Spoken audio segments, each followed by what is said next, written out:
I'm going to talk about some of the recent flash ERG data we've been collecting in people with schizophrenia. But a bunch of this presentation will be on why anyone would do this in the first place.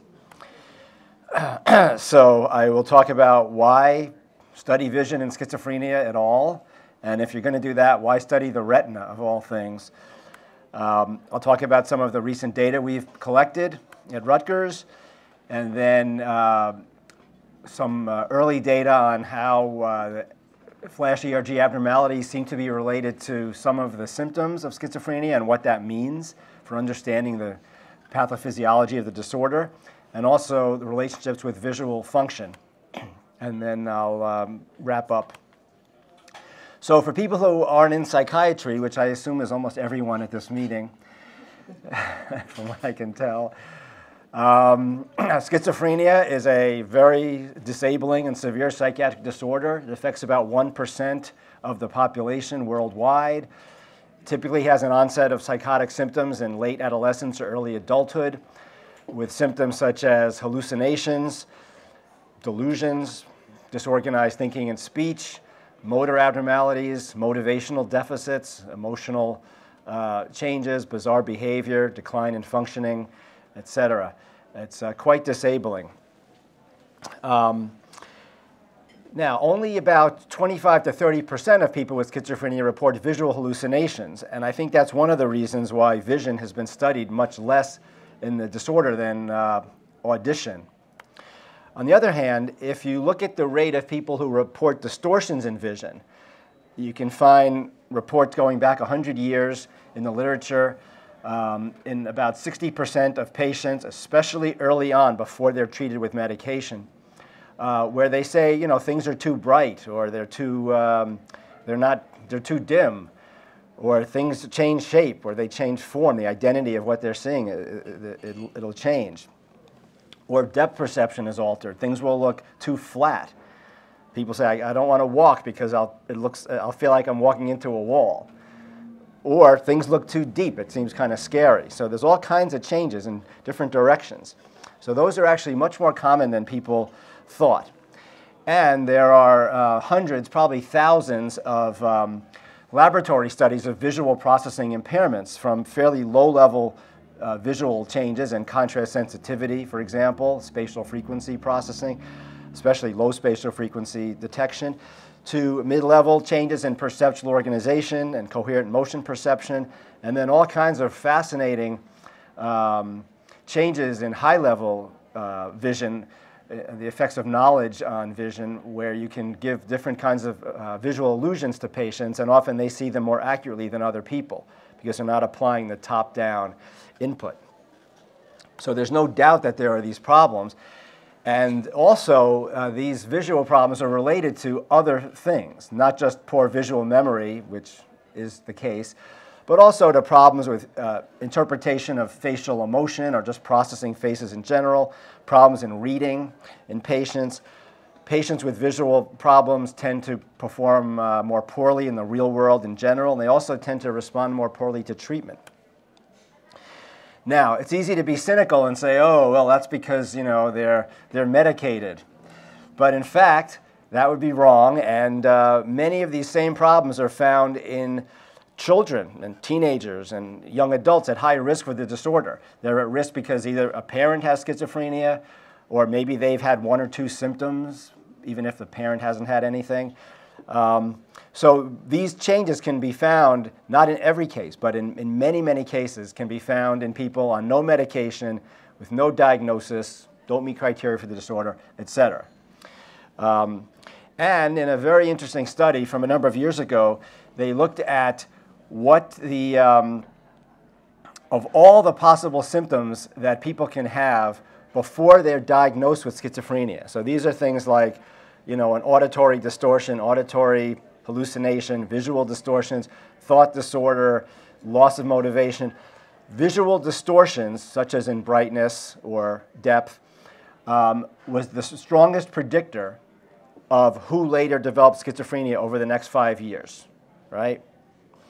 And if you look at young children of where there's a parent with schizophrenia, or even just young children in general, where there's no family history, children with what are generally called in the psychiatric literature ocular abnormalities, so things like strabismus, poor visual acuity at ages 5, 6, 7, very young, that will predict significantly above chance the development of schizophrenia 20 years later, and it does it much better than any kind of hearing deficiency or olfactory change, etc.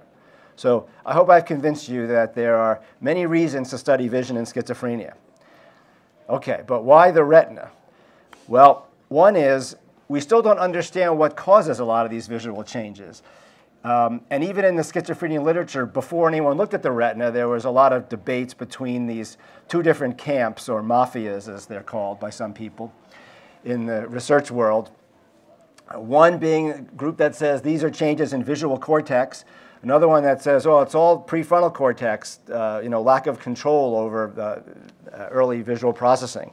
But now it looks at some of the issues may actually be as early as the retina, or certainly in the thalamus, but possibly in the retina as well. There's a lot of advantages to studying the retina, especially with some of the new equipment. It can be done quickly, non-invasively. It's tolerated by patients. If you're interested in neurotransmitters, it's the same ones as in the brain. I know some of these things are well known to people in this audience, but not so much to psychiatrists when I speak to them.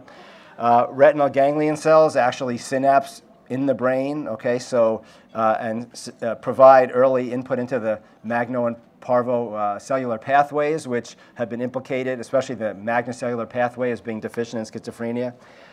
There's retinal nerve fiber layer thinning in schizophrenia from a number of OCT studies. There's retinal venule widening in schizophrenia, and in fact, if you look at people who develop schizophrenia, those with the widest retinal venules had the most psychotic symptoms as children. So there's some very interesting things going on there. And then finally is what I'll talk about for the rest of the time here. There's been several studies now indicating ERG abnormalities in both A and B wave amplitude and latency in schizophrenia.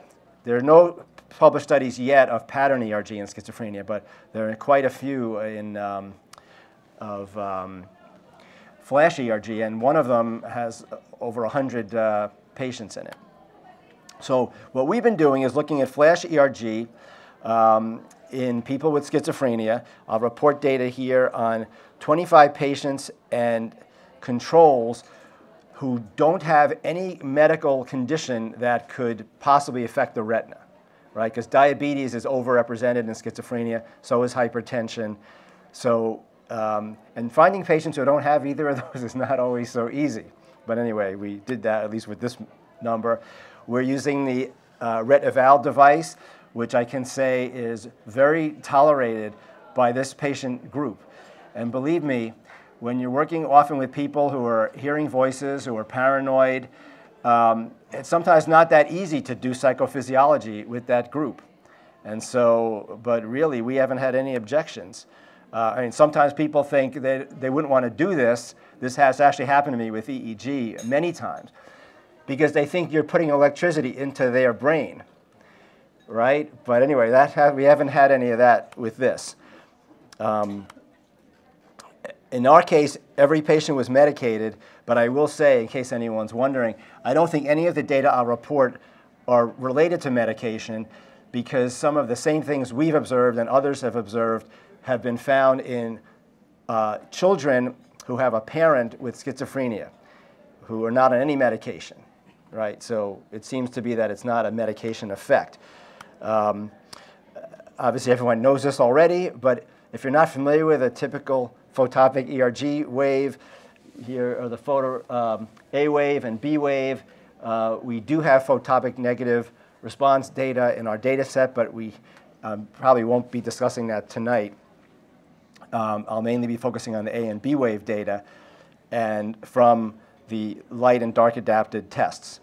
So we worked with Quentin Davis to design kind of a minimal battery, but that would also have relatively broad coverage of the conditions that had been shown in prior studies to differentiate people with schizophrenia from either people with bipolar disorder, who often are, by the way, on a lot of the same medications, or from psychiatrically healthy control subjects.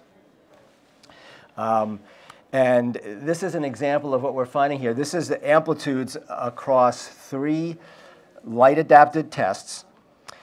And this is kind of typical of what we're finding. The first test used a relatively intense stimulus for our tests with a 1 Hertz presentation rate. We found a significant reduction in A-wave amplitude in schizophrenia.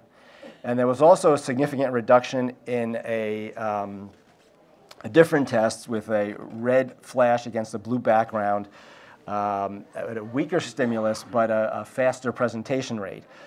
The third test, which was similar to the first, except it was 2 Hertz presentation, also had a schizophrenia-related reduction, but it wasn't statistically significant.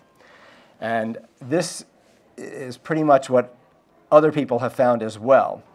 Looking at the B-wave amplitudes on the same test, you're seeing, again, schizophrenia group has reduced amplitude in all 3 conditions. It's significant in 2 of the conditions, and now the 100 Trollin seconds with 2 Hertz is a significant difference at the B-wave, even though it wasn't with the A-wave data. When we looked at a light-adapted flicker test, again, we found a reduced amplitude in schizophrenia. Moving to the dark-adapted tests, here we used 3 conditions that were all a multiple of each other in terms of the light intensity, from 2.8, 28 to 280. And we found a predictable increase in the amplitude of the response as the stimulus became more intense, but the schizophrenia group did not keep up, essentially. So at the higher intensities, they were weaker in their response than controls. And this was for the A-wave and the B-wave data. It wasn't as clear a pattern, but again, clearly there's a larger difference at the more intense stimuli. Now, I want to say that this is interesting because if you know the EEG data, or event-related potential data in schizophrenia, you see something similar in what's called the mismatch negativity data, where people are presented with a series of stimuli and then there's a deviant from a regular pattern. And people with schizophrenia show a much weaker response to a deviation. And as you make the deviation larger, the difference between schizophrenia and healthy participants gets larger. All right, and I'll come back to that in a minute, but it's often interpreted as, in schizophrenia, there's not as great an ability to represent the range of stimuli in the environment. The dynamic range within which you represent the environment is smaller, which is very important because often representing differences in stimulus intensity is what tells you that something's important.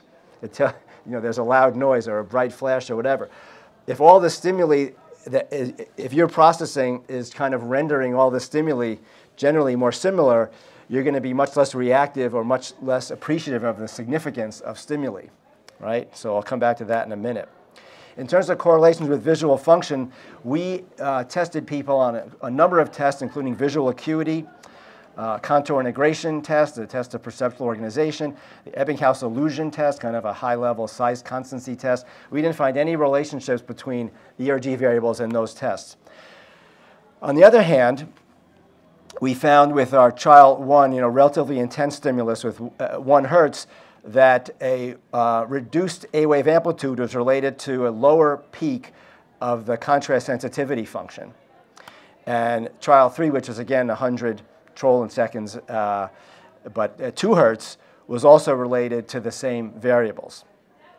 So, that's interesting to me that there's some relationship between A-wave amplitude and the reduced contrast sensitivity, which is a very robust finding in schizophrenia, but no one's ever discussed it as possibly being related to something happening as early as the retina, right? It's always assumed to be something cortical.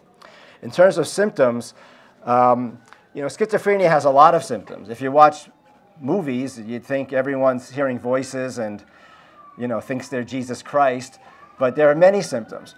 And some of them are psychotic symptoms, but a very, in some ways, more important class of symptoms in schizophrenia in terms of causing disability is what are called negative symptoms. Not because they're bad to have, any symptoms bad, but they're called negative because they signify an absence of something that should be there.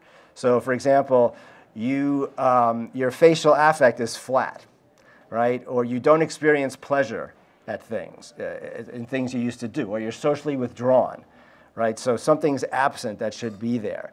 And in our case, the only symptoms that correlated significantly with ERG amplitudes were negative or deficit symptoms. And this happened on 3 variables, which just so happened to be the amplitude and latency associated with the weakest stimuli that we presented. So people who responded less to the weaker stimulation also showed more of these deficit symptoms like social withdrawal, anhedonia, or lack of pleasure, flat affect, etc. And that's also very similar to what the mismatch negativity data shows. People who are less able to represent that dynamic range or changes in stimulation also tend to show more negative symptoms. And it's also interesting that just reacting less to a light stimulus seems to be related to people who just react less or do less in general. You wouldn't necessarily think there'd be a relationship between a retinal response and such a global behavior, but there is. So to conclude, our data, and we also, by the way, are collecting data, I should mention, in patients and controls with diabetes and hypertension, which we'll compare to these groups. We also, of course, have implicit time data, which I didn't report here. And that's because all the data I reported here are significant, correcting for all of the tests we've done using the false discovery rate. But even though we have found some group differences in the implicit time data, those differences are not significant when you control for all the number of tests that you do. But all the tests are still in the right direction. So anyway, these data confirm prior studies showing that there's definitely something going on in schizophrenia, even at the retinal level in the photoreceptor and bipolar cells. Very importantly for at least psychiatry, but probably for every other field as well, this can be shown using a portable ERG device, the RETeval, that doesn't require pupillary dilation or corneal contact electrodes. And so it's very tolerated by patients, even with very severe psychiatric symptoms. People on inpatient units will come and do this, right? So, and that's important because sometimes you might think you have a great potential biomarker of a brain disorder, but you can't get anyone to do it. If someone has to stay in an fMRI scanner for an hour and a half to get your biomarker, you're not going to get a representative sample of patients, let's put it that way. Also very important, there's some data suggesting that ERG data, at least A and B wave data, are not affected by attention. And that's a big issue for people with schizophrenia. Because any test you give people with schizophrenia, because of their motivation and attention deficits, they're going to perform more poorly on. And often you don't know what is the reason why you're getting an abnormal score. But if you have something that's really not so affected by attention or motivation, then you have a more objective test. We think that these measures may be useful for schizophrenia, and there's one study that shows that treatment actually normalizes them, and so this raises the potential of using some of these waveform metrics as potential predictors of treatment response, or possibly predictors of impending relapse in patients. And there are no good predictors of this now, I should say, except past non-compliance with medication. Interestingly, at least in our dark adapted data, ERG data, they parallel nicely the ERP findings I mentioned before of a reduced dynamic range within which the brain can represent the environment. And I think that is conceptually potentially very interesting for understanding what's going on in schizophrenia and common neural mechanisms between something as simple, I use in quotes, simple, as a retinal response and development of symptoms at the behavioral level.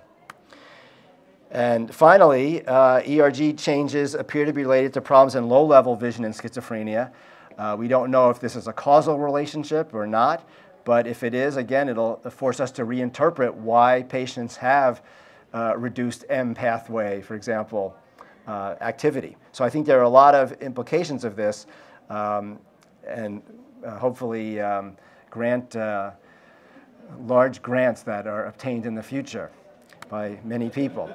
So to conclude, I want to just thank people who've helped with this project, Dr. Matthew Roche, who's right here from Rutgers, Dosha Demon, who's a graduate student at Rutgers, and Ina Menon, who's a research assistant, and of course Quentin, who's been incredibly helpful with technical support and explaining things. This was our first foray into ERG, or into really, and almost anything related to ophthalmology, and Jim Dadovich, without whom we would never have worked out a nice deal to initially get the RETeval device to collect the preliminary data from the study. So he took a chance on us that we would, obtain something interesting, and I think it's working out. So thank you for your attention.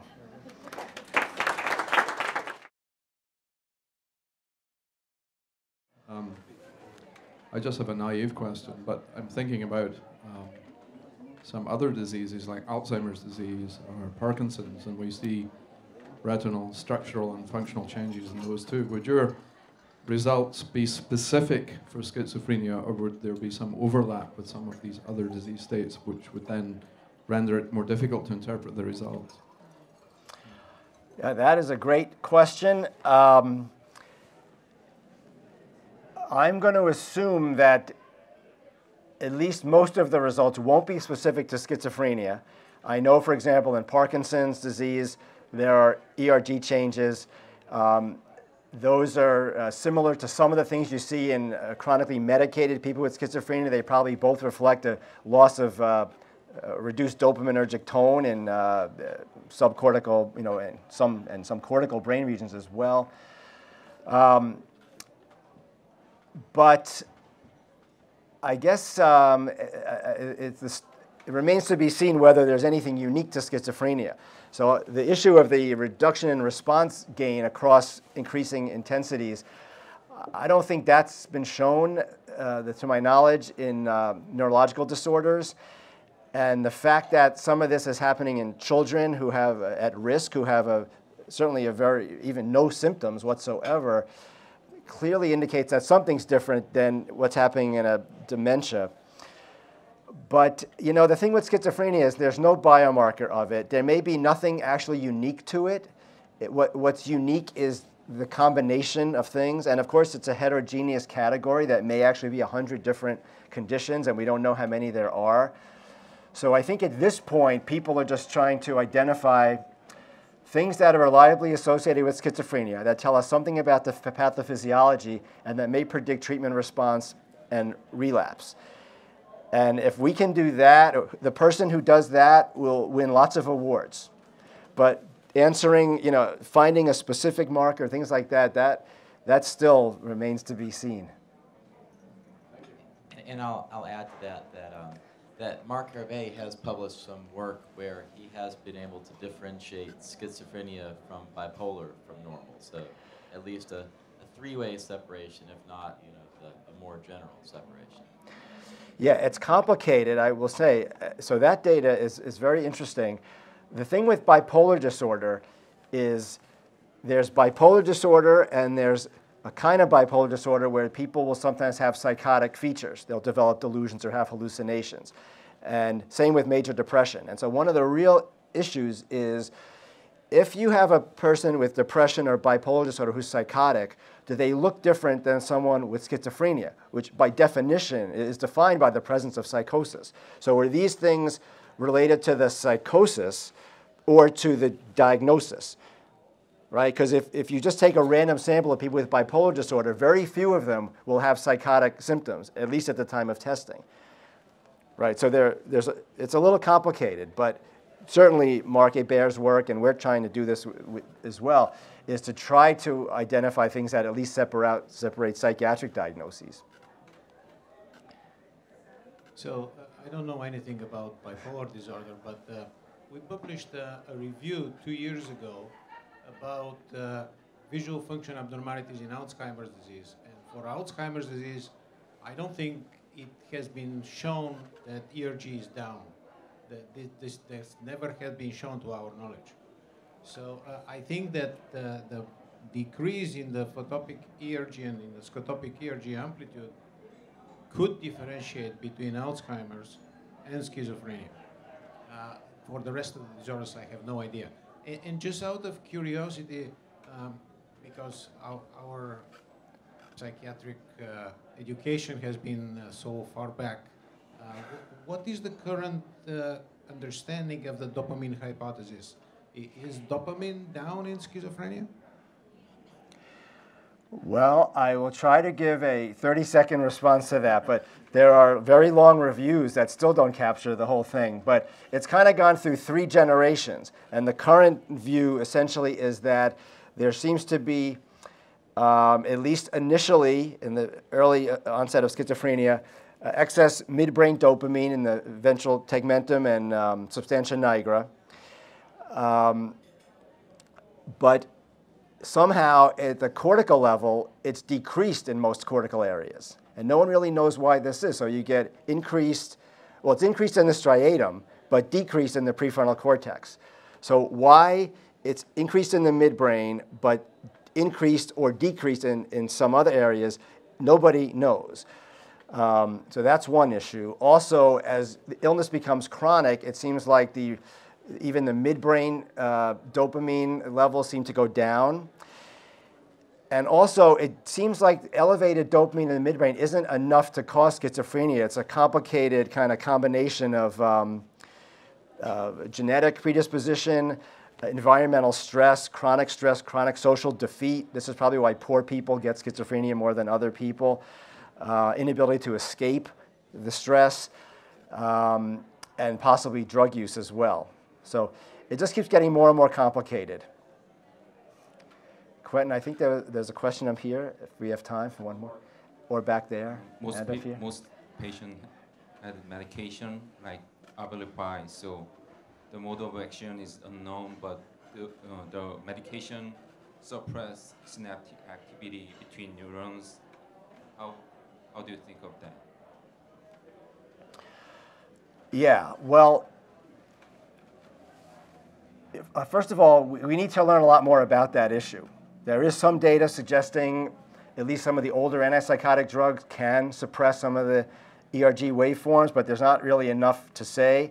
On the other hand, the fact that you can find almost the same exact abnormalities in children at risk who are not on any medication says to me that this is somehow related to the fundamental either basis of schizophrenia or just some kind of brain dysregulation.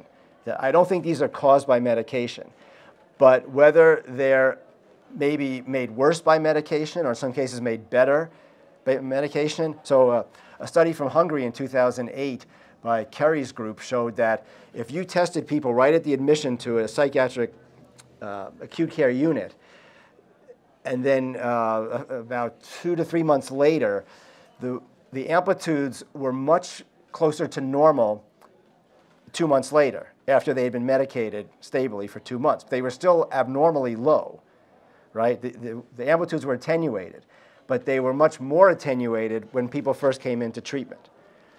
So I would say that medication has some effect, but it's not accounting for the main effect. It doesn't account for the fact that there's a group difference. It may account for some of the magnitude of the difference. Was there another question? Very good work. And I have a question for you because I'm currently screening patients with schizophrenia and with Alzheimer's. The first study was in schizophrenia, and I have a very hard time convincing the doctors to have the patients on a dark room adapted for 20 minutes. Oh, sorry. And then for the Alzheimer's, I have been able to do it, but I noticed that they are a little impatient, so I don't know what has been your experience with the schizophrenic patients when they are adapting in the dark room. Yeah. I recommend something because I'm really struggling with that, and for 20 minutes, you know. Yeah, so the question essentially is, if you're doing a study with people with schizophrenia, well, I guess 2 issues. One, psychiatrists don't think the patients will do well sitting in the dark for 20 minutes adapting, so they don't refer the patients for the study. And then even if you get a patient, it might not go well. And actually, we made a decision in our studies with acutely psychotic inpatients to not do the dark adapted testing. So for the outpatients or people in a day hospital kind of situation, we do light and dark adapted testing. But for people who are really psychotic, we've only done the light adapted testing. Now, we've been talking to Quentin about possibly using red tinted or filtered glasses instead of sitting in the dark. Or they still might be a need for a brief dark adaptation of just a few minutes, but it wouldn't need to be 20 minutes. So it's probably better to be safe than sorry, right? On the other hand, if your research assistant is a 6'5", 250-pound man, maybe it would be okay to do dark adaptation on an acutely psychotic. You never know how someone's going to respond. So we prefer to, be on the cautious side. And most patients are not in the hospital. But if you want to study the acute psychosis effects on ERG, then you can definitely do light adaptation test. We've done it. And then with dark adaptation, I think you'd have to find someone where there's no evidence from the clinical history recently that they're overreactive.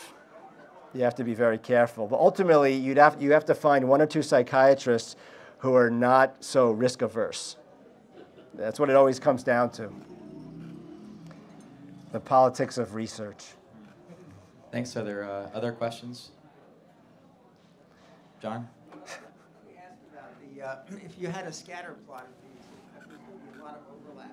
The question, could you really use it for diagnostic purposes, or you're just looking for changes that might occur in treatment, perhaps?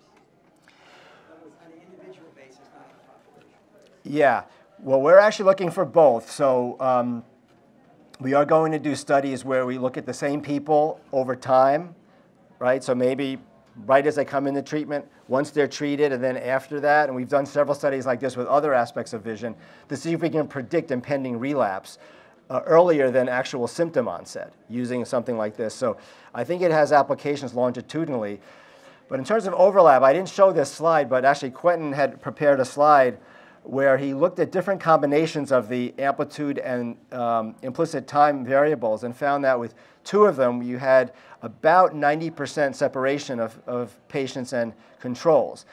Now, that's good, and it's not great in a way, because you could say, well, you could just ask if someone's having hallucinations and probably get 95%. On the other hand, a lot of people don't tell you if they're having the symptoms, and almost with most biological markers, you don't get 90% separation or psychophysiological markers. So I think we're doing very well, and we've just started to look for the combination. But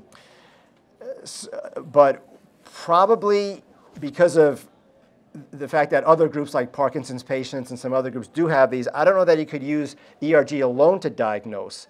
But the fact is, the reliability of psychiatric diagnoses, even of schizophrenia, is often very poor, and it's a mess. It's all based on interview data. There are no biological markers. So the question, I think, really is, to what extent can an objective marker like ERG make the diagnosis more accurate once you have your typical clinical data? And I think it can, but I unfortunately don't have the data yet to convince anybody. But hopefully in a few years, we will. Thanks, Steve. Sure.